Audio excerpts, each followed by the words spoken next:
बीच पंचम कुमार कुशवाहा गुरु भाई मंचासीन हो चुके हैं। आइए भैया जी से सुनते हैं कि साहब ने तो एक चमत्कारी बाबा बनना चाहते थे। मैं पुस्तक में पढ़ा कि साहब ने इस कालखंड के महामानव धीरेण गुरु भ्राता साहब श्री हरिंद्रानंद जी ने वो एक चमत्कारी बाबा बनना चाहते थे, पर भगवान शिव को अपना गुरु कैसे बना लिए और बना करके पूरे विश्व में इस बात को दिखा दिया। आइए इस विषय पर पंचम कुमार कुशवाहा गुरु भाई तमाम भाई बहन के बीच में चर्चा करेंगे और समय को भी मैं थोड़ा सा ब्रेक लगाऊंगा कि थोड़ा सा ध्यान दे करके चलेंगे। आप सभी गुरु भाई बहनों को बहुत ही सौभाग्य की बात है कि आज पूरी मोड़ के प्रांगण में हम लोग यहाँ उपस्थित होकर के महादेव की बात करने के लिए एकत्रित हुए हैं कि मेरे जीवन में शिव गुरु कैसे हो जाए। यह बात इस कालखंड के महामानव साहब श्री हरिंद्रानंद बड़े भैया के द्वारा जनमानस में आया गया, तो उन्होंने झाड़ू का शिक तोड़ करके दे दिया और संत सोचे बच्चा शरारती किया है, जल्दीबाजी में ले आया है, तो उसको फेंक दिए और सांप बन गया। साहब कहे कि ये कैसे किए, आप हमको सिखाइए, इसको बनाए कैसे। मतलब उनको इच्छा जग गई, वो डरे नहीं, वो समझ गए कि ये साधु ने ऐसा किया है तो कैसे किए, हमको इसको सिखाइए। और उनसे इतनी हट किए, इतनी जिद किए कि संतों को रह करके उनको सांप बनाने की विद्या सिखानी पड़ी। इसी क्रम में उनको बार बार यह सोच आता रहा कि इससे हम आगे तंत्र मंत्र की क्रिया कैसे सीखें। श्मशान के बारे में किसी ने बताया, श्मशान जाना शुरू किए और श्मशान साधना के दौरान अनेक तांत्रिकों से मिले और तंत्र मंत्र की क्रियाएं सीखते रहे। उसके बाद 14 वर्ष यह कर्म चला और अनेक अघोरियों से उनकी मुलाकात हुई, जिनको अघोरी उनको कहते हैं जो तंत्र मंत्र के भरपूर ज्ञाता रहते हैं। तांत्रिक पराजित नहीं कर सकता तंत्र मंत्र के द्वारा, इतना जानकार रहते हैं, उनको कहा जाता है कि अघोरी, मैंने बहुत जानते हो, तुम्हारा घोर कोई नहीं है, तुम्हारा मुकाबला तंत्र मंत्र के द्वारा कोई नहीं कर सकता। हर बच्चा का इच्छा रहता है कि हम इसके आगे सीखें। उसके बाद उन्होंने सोचा कि अब इसके आगे क्या सीखें। उन्होंने कहीं पढ़ा, वो कई तरह के प्रेत आत्माएं भी आते थे और कहते थे कि भगवान से हम तुमको मिला देंगे। साधुओं के रूप में आते थे, तांत्रिकों के रूप में आते थे, अघोरियों के रूप में आते थे और कहते थे कि भगवान से मिला देंगे। और जैसे ही कुछ समय बीतता तो लुप्त हो जाते थे, तो इनके मन में जिज्ञासा जगी कि हमको भगवान को पाना है, तो भगवान गुरु कहे नहीं। उन्होंने सुना था कि गुरु ब्रह्मा हो सकते हैं, गुरु विष्णु हो सकते हैं, गुरु शिव ने अपने शिष्य हरिंद्रानंद को गुरु मंत्र दिया।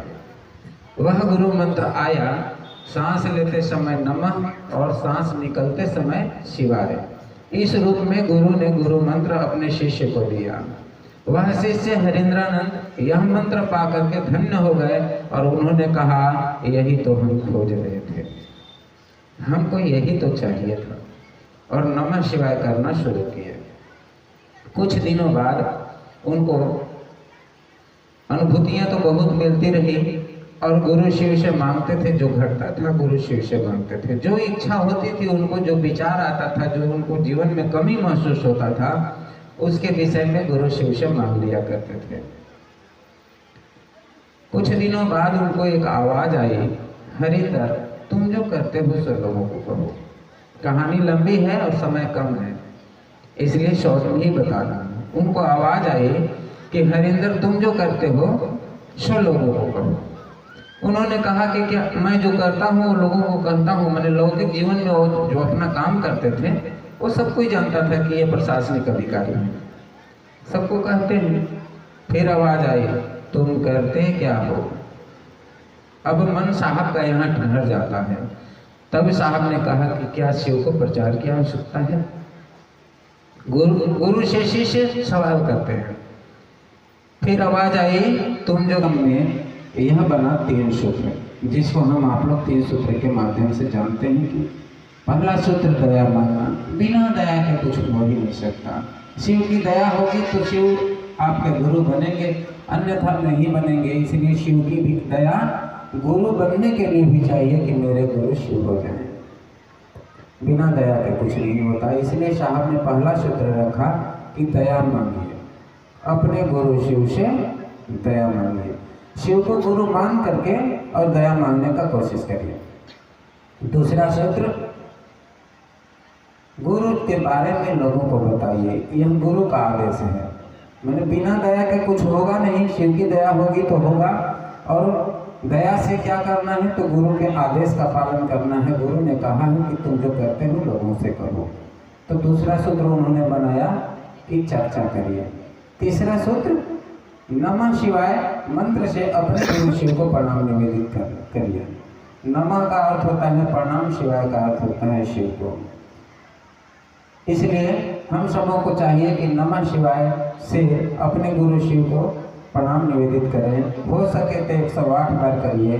साहब ने कहा 108 बार करने से आने वाला परेशानी 24 घंटा के लिए टल जाता है और महादेव पल प्रतिपल रक्षा करते हैं। इसलिए हम सबों को चाहिए कि 108 बार प्रणाम करने का कोशिश करना चाहिए। आज के समय में साहब ने ऐसे गुरु को पकड़ा लिए, गुरु तो बहुत है, लेकिन वह अंतिम पड़ाव नहीं है। और शिव की इच्छा से सृष्टि का निर्माण हुआ है। तो जिस इच्छा से सृष्टि का निर्माण हुआ है, वह सृष्टि चलाने के बारे में भली भांति जानते हैं कि कहाँ क्या चीज़ की जरूरत है और कैसे इसको सुधारा जा सकता है, कि इसको अच्छा से चलाया जा सकता है।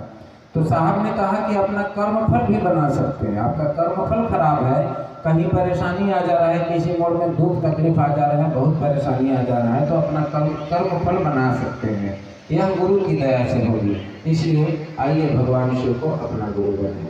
समय ज़्यादा हो गया है, इसलिए ज़्यादा समय नहीं लेंगे और वक्ता के रूप में गुरु भाई बहन होंगे। कोशिश करिए कि जब हमको अंतिम पड़ाव, जब अंतिम सहारा की जरूरत पड़ेगा, तो शिव के ही शरण में जाना पड़ेगा। इसलिए श्मशान में भी शिव का ही मूर्ति बनाया जाता है, क्योंकि अंतिम पड़ाव महादेव ही है, अंतिम विकल्प शिव ही है। शिव शिष्यता का मार्ग शिव में और साहब श्री रविंद्रनाथ बड़े भैया। इन्हीं चंद शब्दों के साथ आप सभी को मैं आइए हम आप सभी के बीच में